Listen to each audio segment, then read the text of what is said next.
Hello दोस्तों, कैसे हैं? उम्मीद करते हैं अच्छे होंगे। तो आप देख पा रहे हैं ज्ञान बिंदु जीएस एकेडमी की बायोलॉजी बुक है। इनसे जो है हम लोग ऑब्जेक्टिव क्वेश्चन करने वाले हैं। चैप्टर वाइज ऑब्जेक्टिव क्वेश्चन होगा।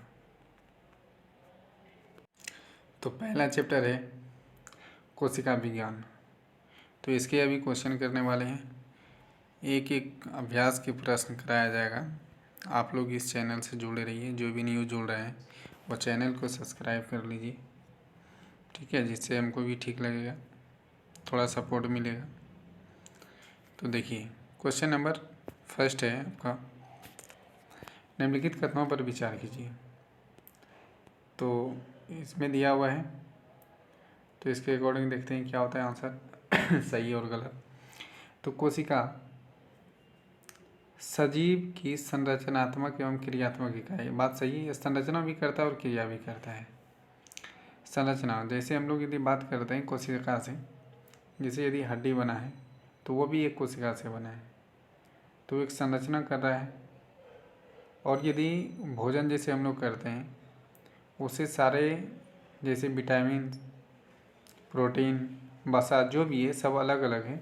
तो अलग अलग स्थानों पे यानी अलग अलग अंग अपना कार्य करता है। और वो कार्य तभी कर पाता है जब उसमें कोशिका जीवित हो, यानी जीवित कोशिका जब रहेगा और वो कोशिका जब कार्य करेगा तभी वो पूरा संरचना चलेगा। इसलिए कोशिका जो है संरचनात्मक और क्रियात्मक इकाई, ये सही है। कोशिका के अभाव में सजीव के शरीर का निर्माण संभव नहीं है, सही बात है। यदि कोशिका इसमें नहीं होगा तो वो जो है शरीर का निर्माण नहीं कर पाएगा।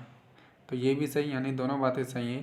तो ए और सी दोनों सही हो जाएगा, ए और बी दोनों सही हो जाएगा। तो इसमें क्या होगा, ऑप्शन नंबर सी सही होगा। चलिए, दूसरा क्वेश्चन है आपका, कोशिका के किस भाग को सम्मिलित रूप से साइटोसोम कहा जाता है? किस रूप के सम्मिलित भाग को साइटोसोम कहा जाता है? तो साइटोसोम में जो होता है वो कोशिका झिल्ली, कोशिका द्रव और उसका जो कोशिकांग, ये सभी जो है ना, सभी ये मिला रहता है। यानी कोशिका झिल्ली भी होता है, कोशिका द्रव भी रहता है, कोशिका द्रव और कोशिकांग भी रहता है। इसका मतलब इसमें तीनों ये सही होगा। तो ऑप्शन नंबर डी हो जाएगा सही आपका। चलिए, क्वेश्चन नंबर 3 है आपका, साइटोसोम के अंतर्गत निम्नलिखित में कौन एक शामिल नहीं है? इसमें नहीं की बात कर रहा है। इसका मतलब है साइटोसोम होने के लिए ना उसमें केंद्रक की कोई आवश्यकता नहीं होती है। ये केंद्रक का कोई आवश्यकता नहीं। झिल्ली होगा, कोशिकांग होगा, द्रव कोशिकांग, इसमें दोनों एक ही लिखा गया है। तो ये सब होता है, लेकिन ये जो है केंद्रक नहीं होगा।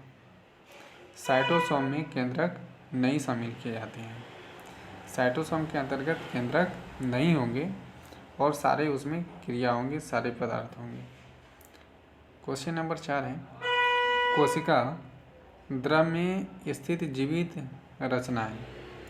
रचनाएं की बात कर रही है, जिनमें बढ़ने तथा विभाजन की क्षमता होती है, उसे क्या कहते हैं?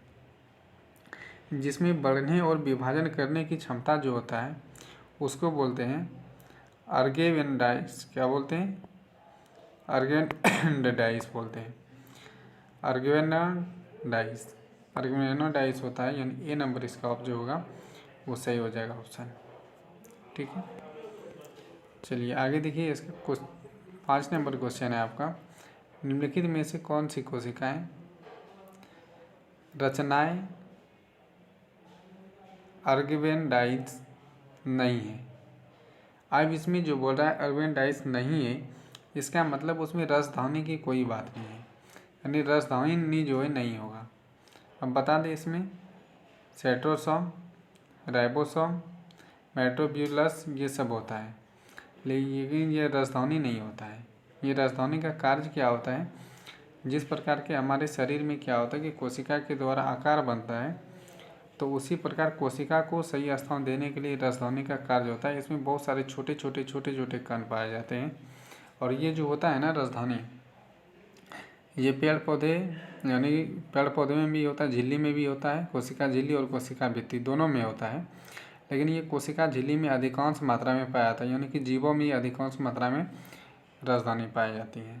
ठीक है, चलिए क्वेश्चन नंबर 6 है, निम्नलिखित में से कौन सा एक सही नहीं है यानी गलत है। सही नहीं है तो गलत है, तो गलत कौन सा है तो वो देखते हैं।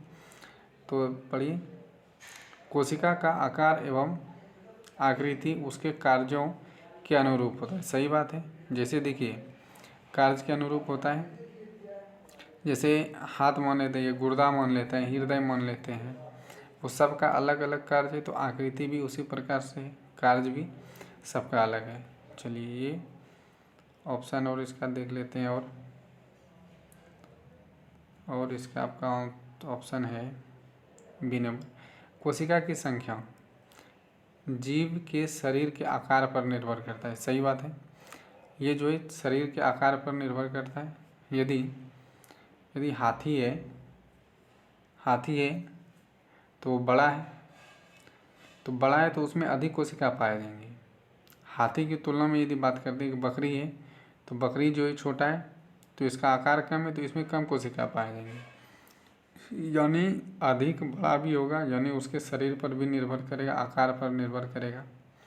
इसके बाद देखिए, अलग अलग रचनाएं और अलग अलग कार्य करने वाले कोशिका का समूह को उत्तक कहते हैं। तो ये गलत बात है, ये उत्तक नहीं होगा, क्योंकि इसमें क्या होता है ना कि अलग अलग रचना तो होता है, अलग अलग सबका कार्य भी होता है, लेकिन वो कोशिका है अलग अलग समूह, लेकिन उसके समूह को उत्तक नहीं बोलेंगे।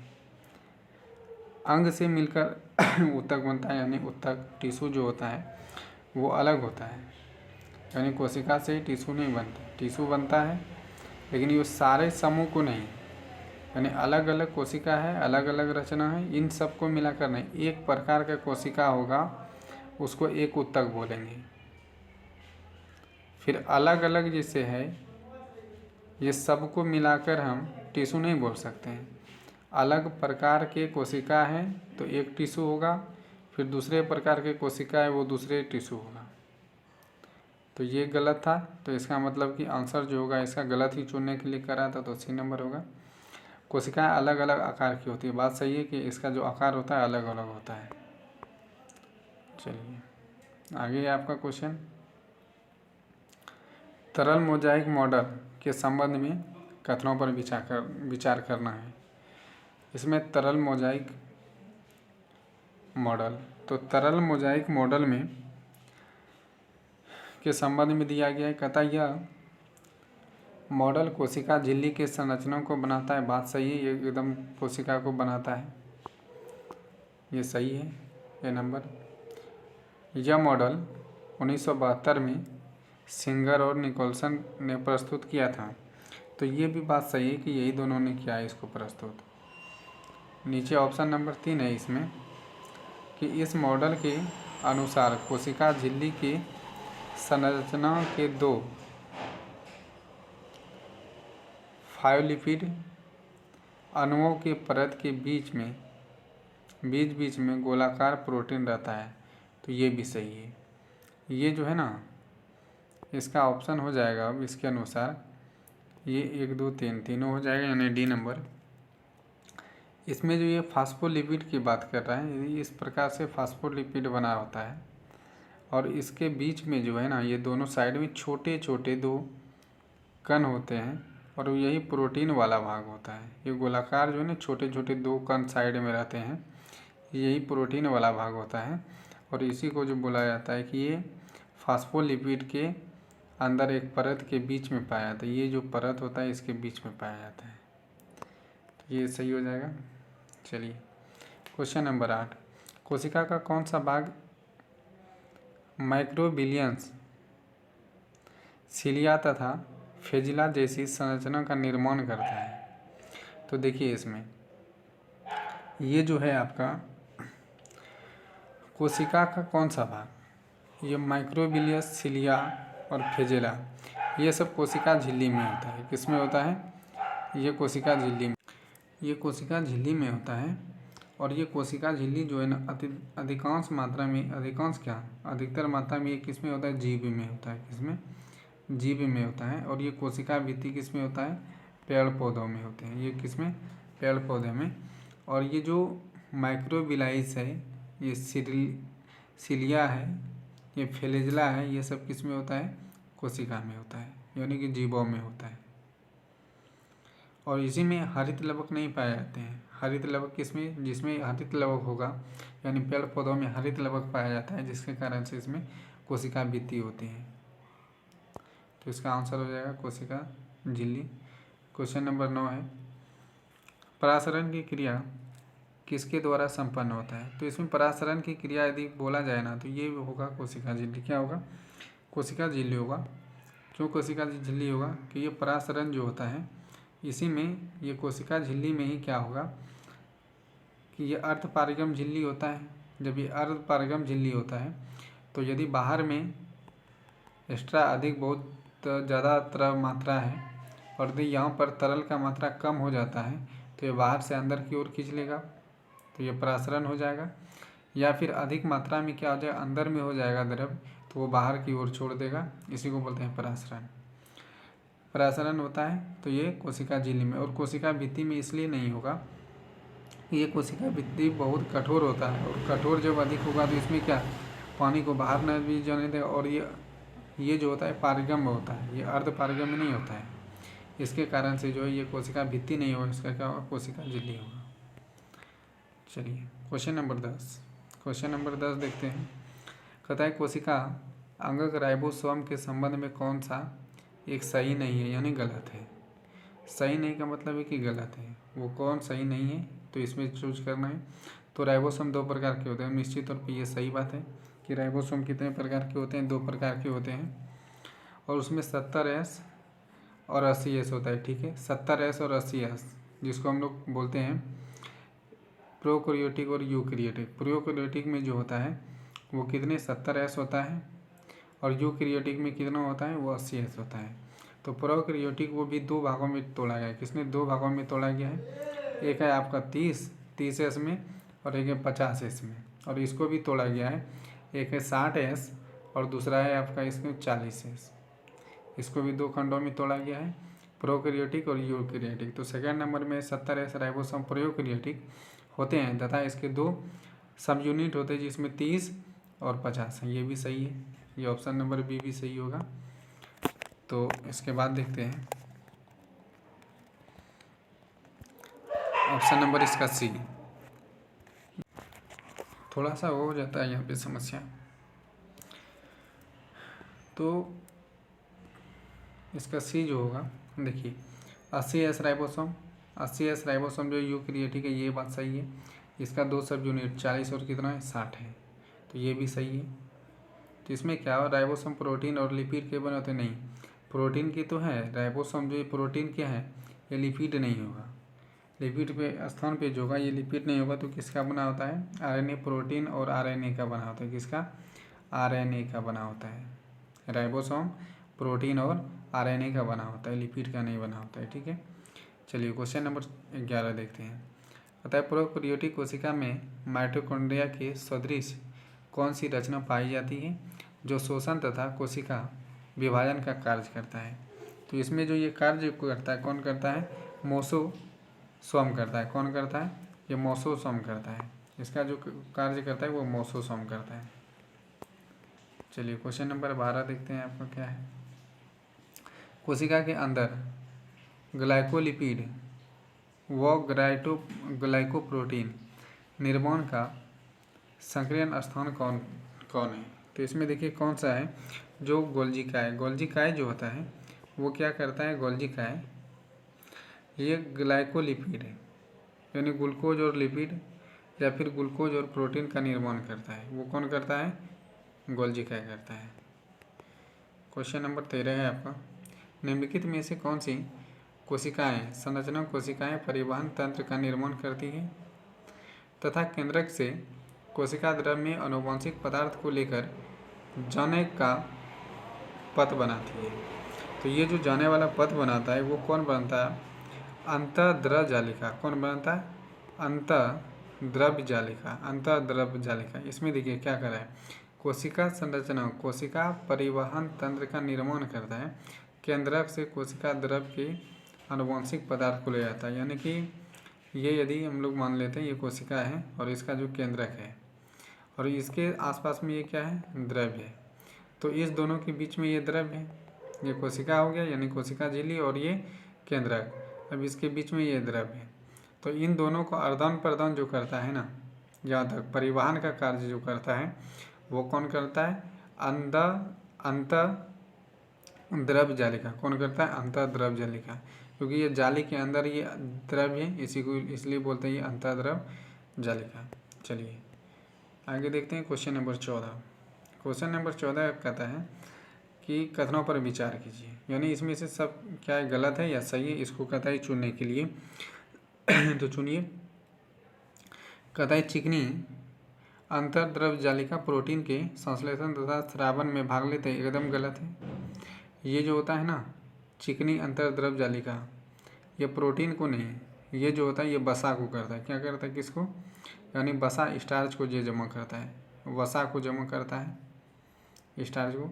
और खुरदरी अंतर्द्रव जालिका लिपिड तथा स्टेरॉन को नहीं, ये भी गलत है। ये जो करता है ना ये स्टेरॉन और लिपिड को नहीं करता है, ये लिपिड को करता है, लिपिड और जो है वसा को करता है। किसको कर, सॉरी ये प्रोटीन को करता है, वसा नहीं, ये प्रोटीन को करता है। किसको, ये प्रोटीन को करता है। इसलिए इसमें क्या हो जाएगा, दोनों गलत, एक भी गलत है दो भी गलत है, तो इसका न तो एक सही होगा न तो दो सही होगा। चलिए क्वेश्चन नंबर 15 है आपका। कहता है कोशिका का अचल संपत्ति किसे कहा जाता है। कोशिका का अचल संपत्ति जो है किसको कहा जाता है, न्यूक्लियस अम्ल को कहा जाता है। किसको, कोशिका का अचल संपत्ति किसको कहा जाता है, न्यूक्लियस अम्ल को। किसको, न्यूक्लियस अम्ल को, ये ध्यान में रखना है। न्यूक्लियस अम्ल को क्या कहा जाता है, कोशिका का अचल संपत्ति। निम्नलिखित कथन पर विचार कीजिए। तो अब देखिए इसमें सही कथन कौन सा है और गलत कौन सा है, इसको चुनना है। तो देखिए इसमें पढ़िए, माइटोकॉन्ड्रिया कोशिका में पाए जाने वाले सबसे बड़े अंग नहीं है, ये गलत बात है। सबसे बड़े अंग नहीं है, अंग है लेकिन ये सबसे बड़ा नहीं है, सबसे बड़ा नहीं है, इसलिए ये क्या हो जाएगा, गलत हो जाएगा। हरित लवक को कोशिका का रसोई घर कहते, एकदम सही है। यदि हरित लवक नहीं रहेगा तो पेड़ पौधों में क्या होगा, हरित लवक नहीं रहेगा, प्रकाश का संश्लेषण नहीं कर पाएगा, जिसके कारण से वो क्या, भोजन नहीं बना पाएगा। इसलिए हरित लवक को कोशिका का क्या कहा जाता है, रसोई घर कहा जाता है, ये बात सही है। इसके बाद है गोल्जी काय को कोशिका के अणुओं का ट्रैफिक कंट्रोलर कहा जाता है, ये भी बात सही है। क्योंकि गोल्जी काय में यदि ये है, यदि गोल्जी काय जो है आपका ये सब पार्ट है, अब इसमें क्या होता है, ये ट्रैफिक का काम करता है। किसको अंदर भेजना है, किसको बाहर निकालना है, इसके लिए पहले परमिशन कौन देता है, ये गोल्जी काय देता है कि इसमें अभी द्रव्य है या किसी चीज़ का कमी हो, प्रोटीन कमी हो गया, वसा कमी हो गया, अन्य पदार्थ की कमी हो गया, तो ये जो है कि सूचना का काम करता है। ये गोल्जी काय क्या करता है, सूचना भी देने का कार्य करता है, इसलिए इसको ट्रैफिक कंट्रोलर भी कहा जाता है। क्या कहा जाता है, ट्रैफिक कंट्रोल। तो 2 और 3 इसका क्या हो गया, सही। तो ऑप्शन नंबर क्या हो जाएगा इसका सही, ऑप्शन नंबर बी इसका सही होगा। चलिए क्वेश्चन नंबर आपका 17 है। निम्नलिखित कथनों पर विचार कीजिए। तो देखिए इसमें क्या है कि डीएनए को आनुवंशिक पदार्थ कहा जाता है, एकदम निश्चित तौर पे सही है कि डीएनए को क्या बोला जाता है, आनुवंशिक पदार्थ बुलाया जाता है। इसलिए इसको बुलाया जाता है क्योंकि यदि किसी के माता पिता हैं उसी के तरह उसके संतान में भी गुण आता है। तो डीएनए जो जिस तरह से उनके माता पिता रहेंगे उसमें भी कुछ ना कुछ उसी तरह होगा, इसलिए डीएनए को आनुवंशिक पदार्थ कहा जाता है, बात सही है। जीन को आनुवंशिक इकाई कहा जाता है निश्चित तौर पे, और ये जीन नहीं रहेगा तो यही जीन जो है ट्रांसफ़र होता है, जिसके कारण से उसके माता पिता का गुण उस बच्चों में आता है, इसलिए 1 और 2 क्या होगा, दोनों सही होगा। अच्छा और इधर देख लेते हैं इसका, यदि ऑप्शन दिए होंगे इसमें, ऑप्शन है आपका, अच्छा 2 ही ऑप्शन था, तो इसमें क्या हो जाएगा, दोनों हो जाएगा सही, 1 और 2 दोनों सही हो जाएगा, क्या हो जाएगा, दोनों सही। चलिए क्वेश्चन नंबर 18। कोशिका के अंदर निम्नलिखित में से कौन सा कार्य गोल्जी काय द्वारा नहीं होता है। गोल्जी काय द्वारा नहीं होने की बात इसमें कर रहा है, तो देखते हैं इसमें नहीं, ये गोल्जी काय का कार्य नहीं होता है तो नहीं होने वाला कार्य जो है अंतः कोशिका पाचन, ये अंतः कोशिका पाचन नहीं होता है। और संविष्टि होता है और संग्रहक होता है, श्रावण होता है। देखिए इसमें क्या होता है, गोल्जी काय के अंदर, ये गोल्जी काय के अंदर जो होता है इसमें ये संग्रहित करने का काम करता है। जब संग्रहित करेगा तो उसको क्या होगा कि संविष्टि यानी बाहर भी करेगा, और इसमें अधिक यदि हो जाएगा तो वो क्या करेगा, श्राप भी करेगा, निकालेगा भी। लेकिन अंतः कोशिकीय पाचन नहीं होता है, क्योंकि इसके अंदर जो है ऐसा कुछ भी नहीं है जो कि अंदर में ही अपना ये पाचन कर देता है, ऐसा कुछ भी नहीं है। तो इसलिए इसका आंसर जो हो जाएगा, आंसर क्या होगा इसका आंसर हो जाएगा अंतः कोशिका, ये अंतः कोशिका पाचन नहीं करा था। चलिए क्वेश्चन नंबर 19, निम्नलिखित में कौन सा विकल्प सुमेल नहीं है, यानी सुमेल नहीं है, गलत कौन सा है, यही बोल रहा है। तो इसमें देखिए कोशिका का पावर हाउस माइटोकॉन्ड्रिया, ये सही है। सबसे बड़ा अंगक जो होता है वो कौन होता है, सबसे बड़ा अंगक लवक, वो सबसे बड़ा अंगक कौन होता है, लवक होता है। अभी उधर आगे देख रहे थे वहाँ पे दिया हुआ था तो वो गलत किए थे, तो सबसे बड़ा अंगक क्या होगा, लवक होगा। आत्महत्या की थैली किसको, लाइसोसोम को कहा जाता है। पेलोड कण क्या है, स्फीरोसम, नहीं ये गलत है, ये स्फीरोसम नहीं होगा। यहाँ जो होता है राइबोसोम यदि रहता तो वो सही होता है। पेलोड कण जो होता है वो क्या होता है, राइबोसोम, राइबोसोम होगा, इसका राइबोसोम सही होगा इसके साथ। तो ये आंसर क्या हो गया, ये पेलोड कण, ये सही हो जाएगा। चलिए क्वेश्चन नंबर 20, निम्नलिखित में से कौन सा अर्धस्वायत्ता कोशिकांग है। अर्धस्वायत्ता कोशिकांग की बात जब कर रहा है तो इसमें क्या क्या दिया हुआ, हरित लवक यानी अर्ध कोशिकांग, स्वायत्ता यानी हो गया अर्ध पारिगम, यहाँ पे हरित लवक भी है, सही बात है। माइटोकॉन्ड्रिया, ये दोनों सही है, ये और भी दोनों हो जाएगा। प्रोकैरियोटिक कोशिका में किस कोशिका अंगक का अभाव रहता है, किसका अभाव रहता है। देखिए प्रोकैरियोटिक की बात हो रहा है, यूकैरियोटिक और प्रोकैरियोटिक, यानी कि यूकैरियोटिक में क्या होता है वो जंतु में होता है, और प्रोकैरियोटिक वो क्या होता है, पेड़ पौधों में होता है। तो प्रोकैरियोटिक जो होता है वो कितने, ये 70 एस का होता है। कितने एस का होता है, 70 एस का होता है। जो बताए कि अभी ये भी दो सब पार्ट में टूटता है, ये 50 एस में और 30 एस में। और जो 80 वाला होता है वो क्या होता है, यूकैरियोटिक, और ये टूटता है 60 एस में और 40 एस में, यानी ये सब यूनिट इसका क्या है, 40 और एस और 50 एस है, ये यूकैरियोटिक का है। तो इसमें पूछ रहा है कि ये कौन सा कोशिका का अंगक का अभाव है। तो अभाव जैसे बात करेगा इसमें ना तो गोल्जी काय, ये गोल्जी काय सब तो ये होता है सजीव में। माइटोकॉन्ड्रिया यानी सजीव तो है लेकिन ये जंतु में होता है, गोल्जी काय जंतु में होता है, माइटोकॉन्ड्रिया जंतु में होता है। और ये आपका अंतर्द्रव जालिका, ये भी क्या होगा, जंतु में होगा।